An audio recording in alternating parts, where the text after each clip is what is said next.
I'm going to tell you a little church story. It starts 1972. Could be 73, but I'm thinking 72. I was a young teenager. And this church not far down the road from me. I was there a particular Sunday with a friend. And my mom said I'd been there before with her as a younger child, but I didn't really remember it. But as this is my first really recollection of being in this church, the Sunday service. And as chance would have it, they were having a vote. The preacher called for a vote, which I'd never made before, on who was going to be leaving, either him or the deacons. There was some kind of row going on. It was a power struggle. I don't really, if I knew the details, I can't tell you I remember, but I guess the preacher wanted something and the deacons wanted something else. Anyway, had to vote, and the preacher lost. The preacher, that I remember, best I remember, he was gracious. He didn't start a scene. He spoke a few words, I guess, about how long it might take him to move. But there were a few got up and made some racket going out. And I may be wrong, but it seemed like it might have been a cuss word passed in the exit. But at any rate, and of course you're thinking, well, a young teenager, the first time in a church, that's a bad thing to happen. Well, it's a bad thing to happen. Of course, I don't recollect it bothered me. I mean, not too much does bother me. But now, not for that reason, but I wasn't back in that church for a while, and really I wasn't in church. That's something to bear in mind. I wasn't in church. I would go some to a local church just real close to my house when I was a kid. I'd walk down there, but I really wasn't in church. And then they got another pastor, and I'll use first names. And this is actually another state, by the way. It's in the state I'm from, originally from, South Carolina. And they called the pastor Johnny. And I like Johnny. In fact, I've liked all the pastors I've ever had. So if I don't mention that again, I always liked the pastors I had. Never had any issues with the pastors I had. And so Johnny came. He came to visit me one day. And ultimately I got back into church, and eventually I got saved. But the story, Johnny was there a few years, and I believe he was there till 78. And I was already adult by that time. And we would talk, and he talked to me. He confided in me one time that there was one of the members, one family, which I know very well. It didn't end there. I know the family quite well. That they weren't paying their tithes. They withholding tithes, and they'd probably whenever he left, there'd be a lot of money flooding into the church. Confusion. Well, he did leave, and I don't know. I never asked him exactly why you're leaving. That probably had something to do with it, though, confusion. He left because when he left, he went to a church up in North Carolina. He wasn't there long, and he went on to pastor and preach, associate pastor thereafter. But anyway, I always had a good relationship with them, his family, and so they were going on. I guess the associate pastor came in, and then pastor in '78. And I don't remember exactly when Johnny resigned, but then had a pastor called Odell. I liked Odell. I think everybody liked Odell. He stayed maybe 2 years. He had a lot of family problems. There's a lot of confusion in his personal family. And I think a lot of that was driven by that. And he just resigned one day and going to take another church. Well, that ended up falling apart for him, but he did leave, and another associate pastor.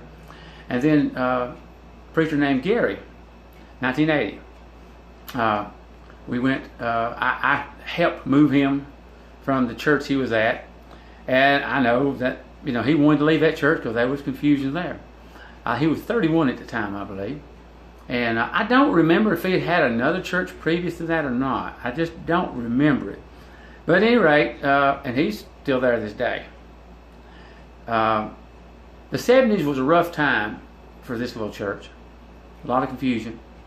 Now, since Gary's been there, there was a spell in about 2000. Some people left. But I reckon it calmed down after that. And I've been gone a number of years. Now, I just assumed, well, probably like churches always are. There's probably something going on somewhere, sometime. But at any rate, I liked all the pastors I've had. I moved, and or the pastors I have now. But you think about, why do preachers leave? Now, depending on the different groups or denominations, some preachers are appointed by a higher up, and some just work independently, like ours, where you pick your own pastor. And a lot of times they'll tell you, they felt led by the Lord to move. Of course, it might be always a good question to ask. Well, was there anything else going on that, was there a problem going on? Was there some reason you wanted to leave? You know, I've heard in our group, our denomination, you want to call it, I heard this years ago that the average pastor stay was like 2 years, 2.5, 3 years, something like that. And I've always been puzzled by that a little bit, but you know, there's a lot of confusion. So you got a pastor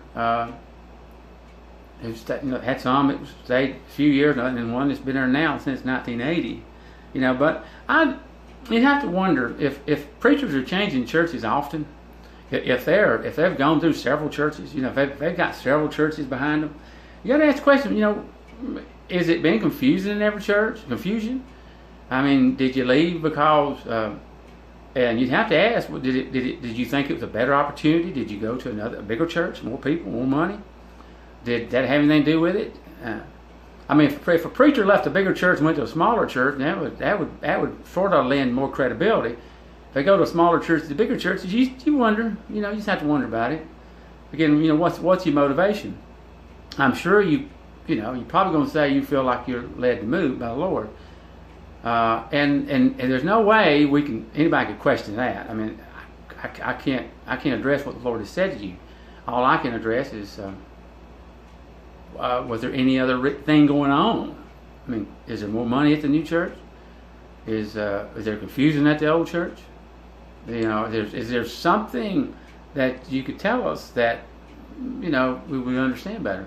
At any rate, there's just ideas about things that happen sometime in churches, and why they swap pastors so often. You know, if it's every 2 years or whatever the average is, I don't know. I don't really know what that's about, you know, myself. But I'm not a pastor.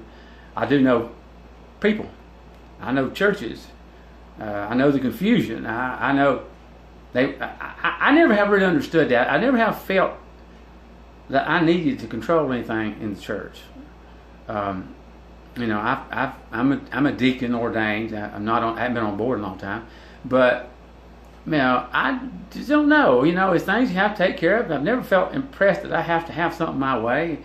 You know, like the money you give in your tithes. A lot of people want to know where every dime goes, and it is well, and I guess that's good stewardship. But some people want to know to the extent of there may be a fuss about it, and I don't plan on fussing with you about it. You know, you got people in the church. Yeah, I'm appointed to make decisions. Let them make decisions.